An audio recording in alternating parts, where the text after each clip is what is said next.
కామారెడ్డి జిల్లా పిట్లం మండల కేంద్రంలో ఆదివారం రాత్రి ఉరుములు మెరుపులతో కూడిన వర్షం కురిసింది. వేసవి ఉక్కపోత నుంచి ప్రజలు కాస్త ఉపశమనం పొందారు.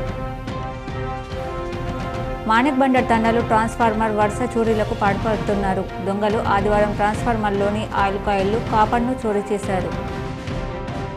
హైదరాబాద్లోని మలక్పేట మూసారాంబాగ్ చౌరస్తాలోని రెడ్ రోజ్ బేకరీలో అగ్ని ప్రమాదం జరిగింది. 5 అగ్నిమాపక యంత్రాల సిబ్బంది ఘటనా స్థలానికి చేరుకుని అగ్నిమాపక సిబ్బంది మంటలను ఆర్పారు. నిజామాబాద్ విద్యాశాఖ ఆధ్వర్యంలో ఈ నెల 3న తలబెట్టిన బడిబాట కార్యక్రమం వాయిదా పడింది. ఉన్నతాధికారుల సూచన మేరకు వాయిదా వేస్తున్నట్లు జిల్లా విద్యాశాఖ అధికారి దుర్గాప్రసాద్ ఒక ప్రకటనలో తెలిపారు. బడిబాట కార్యక్రమ వివరాలు త్వరలో ప్రకటిస్తామని పేర్కొన్నారు. కృష్ణాజివాడికి చెందిన దాసరి నర్సింహులు మస్కట్లోని ఒమన్లో రోడ్డు ప్రమాదంలో మరణించాడు. 15 రోజుల అనంతరం స్వదేశానికి నర్సింహులు మృతదేహం వచ్చింది. ఆదివారం అంత్యక్రియలు చేసే సందర్భంలో పెద్ద నర్సింహులు బోరున విలిపిస్తూ ఒక్కసారిగా కుప్పకూలాడు. భయాందోళనకు గురైన కుటుంబ సభ్యులు నర్సింహులను కామారెడ్డి ప్రభుత్వ ఆసుపత్రికి తరలించగా అప్పటికే గుండెపోటుతో మృతి చెందాడని వైద్యులు తెలిపారు.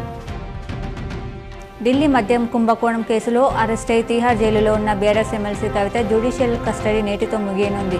దీంతో ఆమెను ఈడీ అధికారులు ఢిల్లీలోని రౌస్ అవెన్యూ కోర్టులో హాజరుపరచనున్నారు. కవిత కస్టడీని మరో 14 రోజులు పొడిగించాలని దర్యాప్తు సంస్థలు కోరే అవకాశం ఉంది.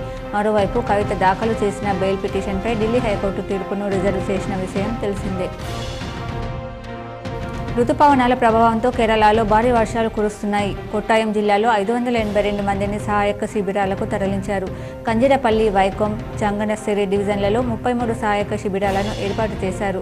కొట్టాయంలో స్కూళ్లకు సెలవు ప్రకటించారు.